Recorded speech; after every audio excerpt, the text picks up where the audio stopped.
When did a gut feeling save your life? Almost 8 months pregnant, normal, complication-free pregnancy. Walking through the grocery store I had a twinge of a headache.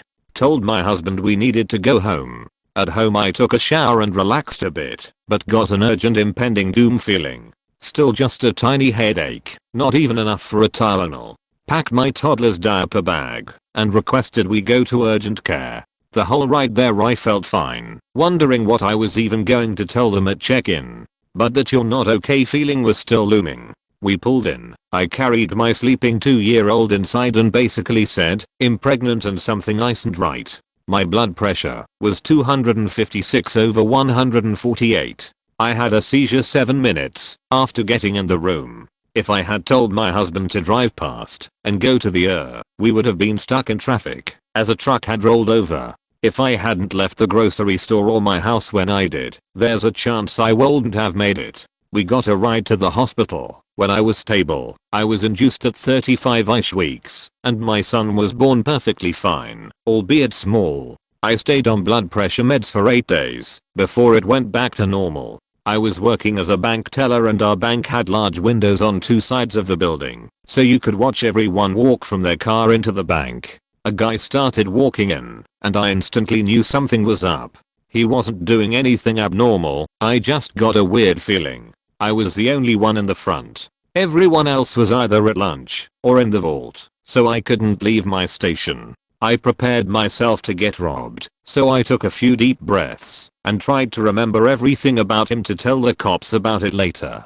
Sure enough, he walked up and opened his wallet to show me a note that said something like, "I have a gun. Do not say a word.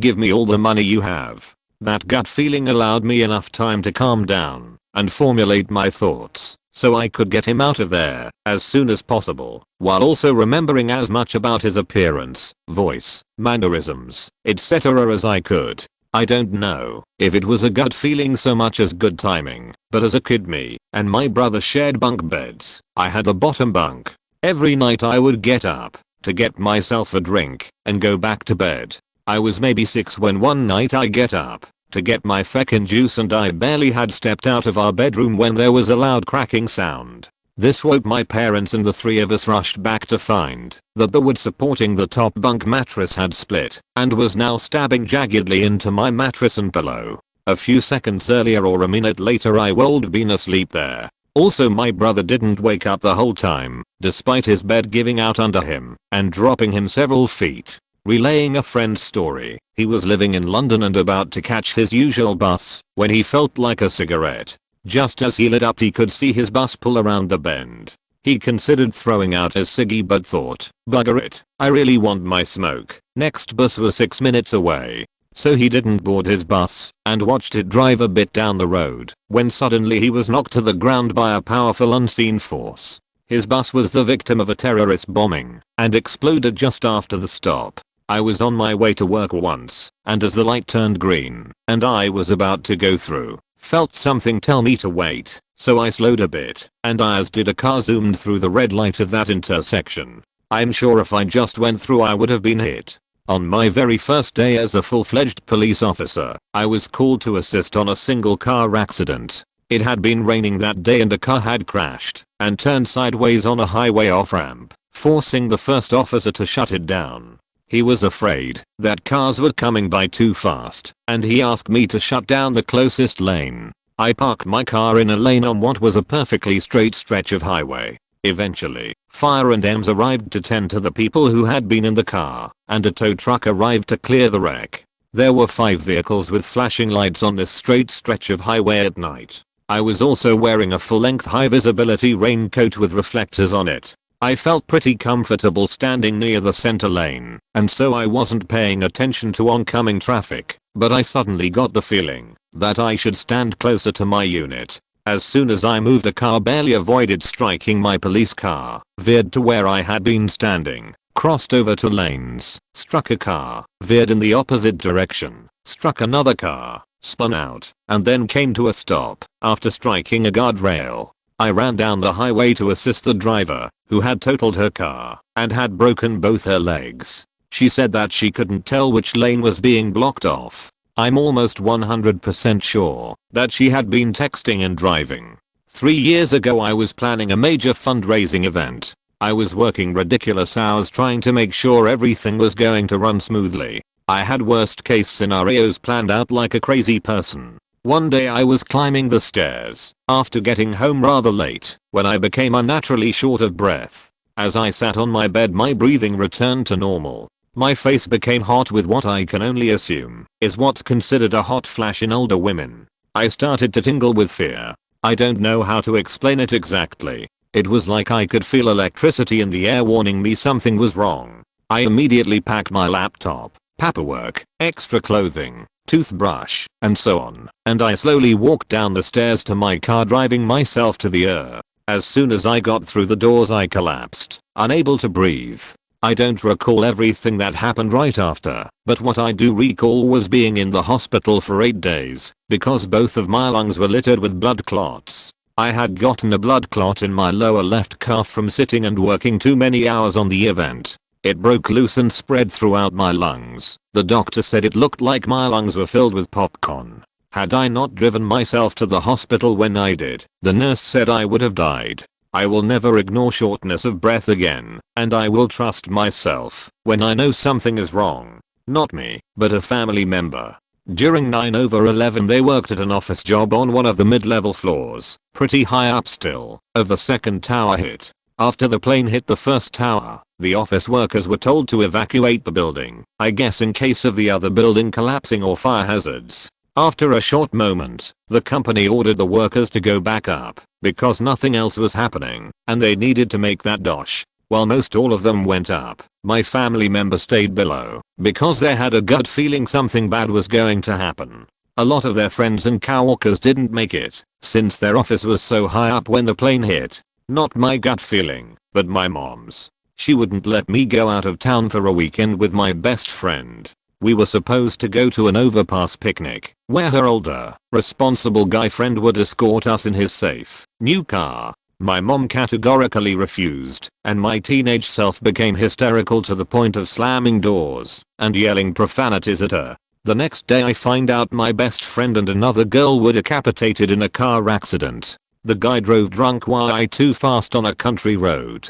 The car hit the gravel on the side of the road, and the car flipped a few times before hitting a tree that ripped the car in half. My best friend's parents had to identify her remains through jewelry they found at the scene. She was 17, I was 16. My mom saved my life that day, R.I.P. Anna. This is not my story, and it wasn't my life, but it's kind of related and interesting so I'll throw it out there. When my sister was just a few months old, my mom set her in her bassinet one night before going to bed.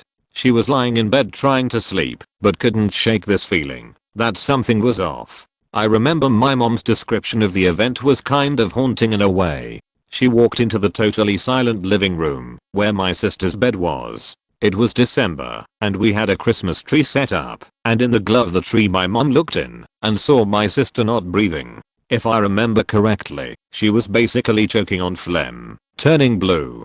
Fortunately my mom is a lifeguard instructor, so she did back blows to clear my sister's airways a bit and got her to the hospital. I don't know what it was that my sister had exactly, but she was horribly congested and had a fever, and it set on very quickly. The doctors got her fixed up, and she's alive and well to this day, but it's horrible to think what might have happened if not for my mom's instincts that night.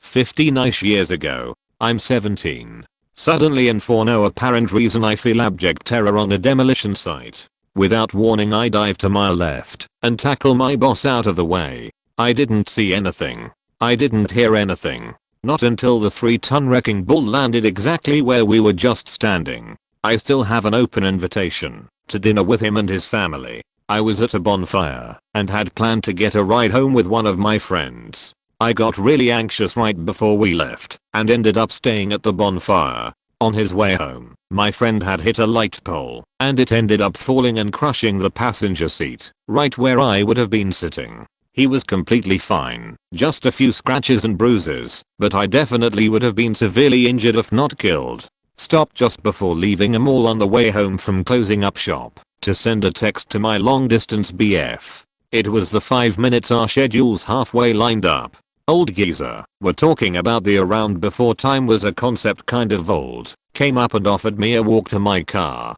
I had creepy feeling about him. I refused repeatedly, but he kept getting between me and the door, and the rest of the mall had gates up to prevent people from going all the way through. So I calmly just kept denying until I came up with an excuse to dip into the restaurant next to the exit. It was closing up, but they hadn't closed the side door yet. I waited to dip in until I saw someone at the host stand. I hurriedly explained the situation. He pretended to seat me. Old guy went away. Host walked me to my truck. I drove him back to the other entrance of the restaurant.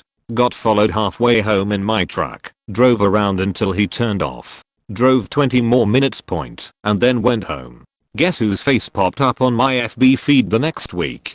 He was essentially ringleader of a human trafficking ring. My husband, me, and our 2 young children were visiting my parents. They live in a rural farming area. There are steep hills, fenced acreages right next to the road. We left late, the kids were asleep. We seat belted the kids in the back seat of the small car.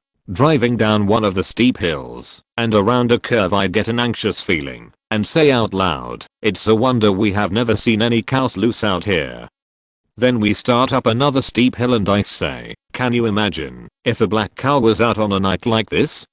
My husband immediately slows down, and at the bottom of the hill a black cow was standing in the middle of the road in a lane. We were stunned. We slowly drove around the cow and looked for a open gate or downed fence. We didn't see anything. It was surreal. Looking back, I have said it was sixth sense or divine intervention. Not my gut feeling, but my gran told me this. My grandparents live in fairly rural area, more so back in the day. When my mum was about 3, she was in a pram and my gran was pushing her along the side of the road towards town. My mum had been wriggling about and wanting to walk for ages, and eventually she made so much fuss my gran stopped to let her out.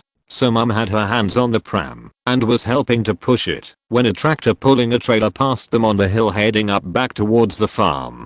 Granny suddenly had the urge to grip my mum's shoulders really tight, and when she turned round, the trailer had come loose from the tractor and was rolling back down the hill, gathering such a speed it ripped the pram right out of their hands and off the road. So I guess my gran's tiny action saved 6 lives: hers, mum's, my auntie who wasn't born at this point, mine, my brothers and my cousins. A friend was having a party at a popular casino that has a resort. Myself and a few friends show up, and we see a cop and an employee enter the elevator as we enter the other one next to it. As soon as I saw that, I had a bad feeling. We get to the same floor and try to find the room that the party is held in. We see the cop next to room, talking to the woman that filed the complaint, and just as a friend was about to knock on the door, I tell her out loud, "Nah, that's not the room. We are on the wrong floor." The cop stopped us and asked what we were up to, and we told him we were visiting a friend, but got the rooms mixed up. He let us going, and turns out the room that we were about to go into was the room my friends were having the party in. Lots of underage people drinking weed and a noise complaint. People with weed on them got a citation, and they're banned from going again. Dodged a bullet there. This is some straight up Final Destination shit, I swear. I'm currently living in San Diego, California, and when it rains here people just forget how to drive safely and will go tearing down roads not thinking about the possibility of hydroplaning. Anyways, it has been raining a lot since the new year, and my walk home from college is only about 10 minutes, so I take the chance to walk whenever possible. After my evening class the roads were still wet, but it was a bit sunny and wasn't raining, only the roads were wet. I was waiting to cross the road and soon enough it was my turn to cross, but as I went to move forward I just had something in my head tell me to wait a second. Not a moment later a car comes speeding round the corner and loses control and spins out of control, bashing into the side of another car. If I hadn't waited a moment, it's more than likely that car would have crashed into me like a bowling pin, or worse, crashed into me and crushed me between it and the other car. I really hope I haven't cheated death, because I don't want to die in some weird unexplained violent death. My dad's story. My dad was probably in his 20s, he's in his 50s now. He was at the bar drinking with his friends and they were all getting ready to leave. But something told my dad stay for another drink, so he did. Well, later that night traveling home he found out the bridge he usually crosses to get home collapsed around the same time he would have originally been crossing it. I was driving my family in our SUV and was stopped at a light to make a left turn. I get the green arrow and start to hit the gas when I hear my husband scream stop. I slam on the brakes and a giant pickup truck runs the red from our left and screeches to a stop 30 yards past the intersection. I definitely would have been killed and my entire family injured. So we all take a deep breath and I tell my husband I hadn't seen the truck, so it's a good thing he did. He says he didn't see the truck. Then why did you yell stop? I ask him. He says he didn't yell stop. The kids say no one yelled anything. To this day I swear I heard an audible voice telling me to stop, but no one else did.